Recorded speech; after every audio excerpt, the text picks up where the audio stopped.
एक बार की बात है। एक बार एक अध्यापक एक संपन्न परिवार के शिष्य के साथ कहीं जा रहे थे, तो उस शिष्य को कुछ मजाक सूझी, क्योंकि उसको रास्ते में किसी गरीब मजदूर के जूते दिखाई दिए। उसने अध्यापक से कहा, गुरुजी, अगर हम इन जूतों को छुपा दें तो कितना मजा आएगा। देखते हैं कि मजदूर पर इसका क्या असर पड़ता है।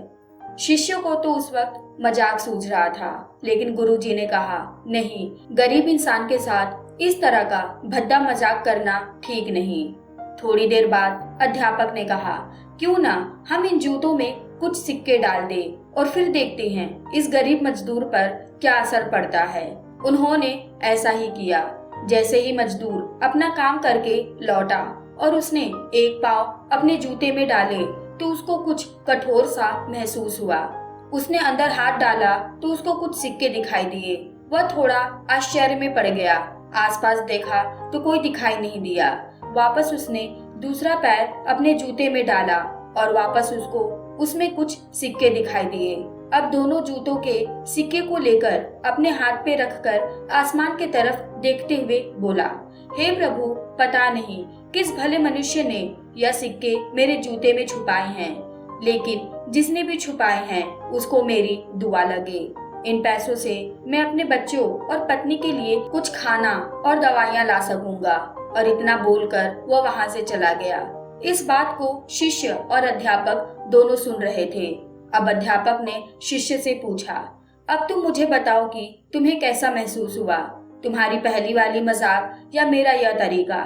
शिष्य ने कहा, गुरुजी, मैं आपसे क्षमा चाहता हूँ। अब मुझे समझ आ गया है कि सच्ची खुशी किस चीज में है। जब हम किसी का मजाक उड़ाते हैं तो कुछ पल के लिए आनंद मिलता है, लेकिन इससे हमें बद्दुआ मिलती है। लेकिन अगर हम किसी की मुश्किल परिस्थिति में मदद करते हैं और जिसकी भी हम मदद करते हैं उसको पता नहीं कि हमने उसकी मदद की है, लेकिन अंदर ही अंदर हमें पता है कि हमने उस इंसान की मदद की है, यही सच्ची खुशी है। जब हम दूसरों को खुशी देते हैं तो हमें सच्ची खुशी मिलती है। तो दोस्तों, इसी तरह खुशियां बांटते रहिए और लोगों की मदद करते रहिए, दान करते रहिए। जितने के भी आप काबिल हो, जितना भी आपसे बन पड़े, दान करें, लेकिन दान जरूर करें। दान का मतलब ये नहीं कि आपको पैसे की ही दान करना है, क्योंकि हर किसी की जरूरत अलग अलग हो सकती है। अगर आप किसी को पैसे का दान नहीं कर सकते तो कम से कम चीजों का दान तो कर ही सकते हैं। तो दोस्तों, कैसी लगी ये कहानी कमेंट सेक्शन में लिखकर जरूर बताइएगा। और चैनल को अभी तक सब्सक्राइब नहीं किया है तो फटाफट से सब्सक्राइब कर लीजिए।